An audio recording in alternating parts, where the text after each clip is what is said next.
ពាក្យរំលឹកដាស់តឿនចង់ឲ្យខ្លួនឯងគ្រាន់បើខំអួតព្រោះមកអំពីមិនដឹងថានេះជាខណ្ឌសុទ្ធការមិនដឹងថានេះជាខណ្ឌ5នាំឲ្យរវល់ខ្វល់សពបែបសពយ៉ាងការបានរបស់ជាទីពេញចិត្តម្ដងមិនមែនជាឧបាយ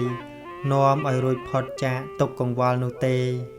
គ្រាន់តែមិនចេះគ្រប់ប៉ុណ្ណឹងយើងឃើញថាជាបញ្ហារវល់មិនចេះចប់ទៅហើយការស្វែងរករបស់ជាទីពេញចិត្តមកអំពីការពេញចិត្ត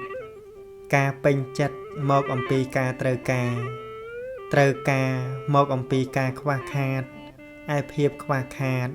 គឺតណ្ហាកើតមកអំពីការដែលមិនបានកំណត់ដឹងនៅជីវិតនេះនឹងឯងដូច្នេះដំណោះស្រាយមិនមែននៅត្រង់ការស្វែងរករបស់ឲ្យជាទីពេញចិត្តនោះទេដំណោះស្រាយគឺត្រូវកំណត់ដឹងនៅជីវិតនេះជារូបជានាមមានបច្ច័យទៅកើតឡើងជាផលនៃបច្ច័យ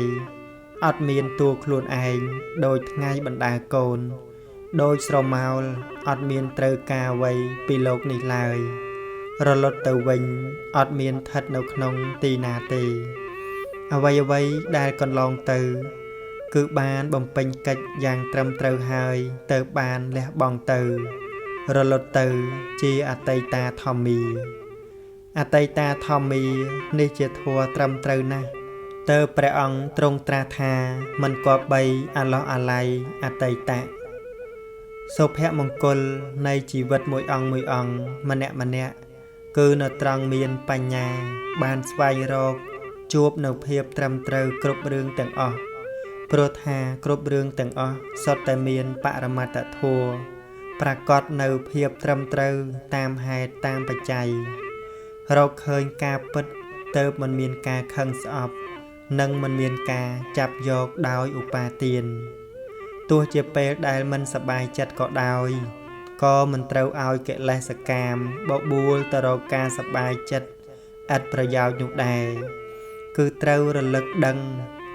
ចិត្តដែលមិនសប្បាយនោះឯងវាជាសភាវៈពិតមួយដែលមិនត្រូវស្អប់វាទេទោះជាចិត្តសប្បាយក៏មិនទៀងឯចិត្តដែលមិនសប្បាយនេះ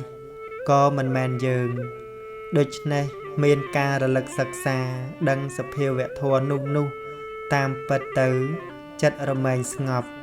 នេះទៅជាសេចក្តីសុខសម្រាប់ជាទីពឹងដ៏ពិតប្រាកដការខឹងក្រោធវាជាធុងសម្រាមក្នុងចិត្តទាំងដែលមានក្លិនស្អុយណាស់ផងគ្រប់គ្នាមិនថាជាតិសាសន៍ណាចេះតែមានការខឹងក្រោធប៉ុន្តែហេតុអ្វីបានជាមិនខឹងក្រោធដូចគ្នាជាមួយគ្នាគ្រប់រឿងទាំងអស់នោះទៅព្រោះវាមិនមែនជារឿងរបស់យើងដូច្នេះល្អណាស់ការដែលយើងបានដឹងថារឿងទាំងអស់នោះត្រឹមតែជាអារម្មណ៍នៃគំនិតការនោះរមែងមិនមានការខឹងក្រោធឡើយគឺជាការបោះសម្រាមចេញពីចិត្តអ្នកដែលមានសេចក្តីទុក្ខនិងអ្នកដែលមានសេចក្តីសុខខុសគ្នាត្រង់គំនិតនៃការគិតម្នាក់គិតទៅរកអ្វីដែលបាត់ទៅដោយសោកសៅនឹកអាល័យប៉ុន្តែម្នាក់ទៀតមានសេចក្តីសុខជាមួយនឹងអ្វីដែលមានព្រោះគិតយល់ថាអ្វីដែលបាត់ទៅកន្លងទៅនោះវាត្រឹមត្រូវតាមសេចក្តីពិតនៃលោកនេះម្នាក់កើតទុក្ខរកអ្នកដែលប្រត់ទៅម្នាក់ទៀតសុខសប្បាយជាមួយនឹងអ្នកដែលនៅជុំវិញខ្លួនធ្វើល្អរកគ្នាសន្សំបុណ្យម្នាក់កើតទុក្ខព្រោះគេមិនស្រឡាញ់ខ្លួនម្នាក់ទៀតមានសេចក្តីសុខគ្រប់គ្រាន់ព្រោះហេតុតែចេះស្រឡាញ់ខ្លួនឯងមានខ្លួនឯងជាទីពឹង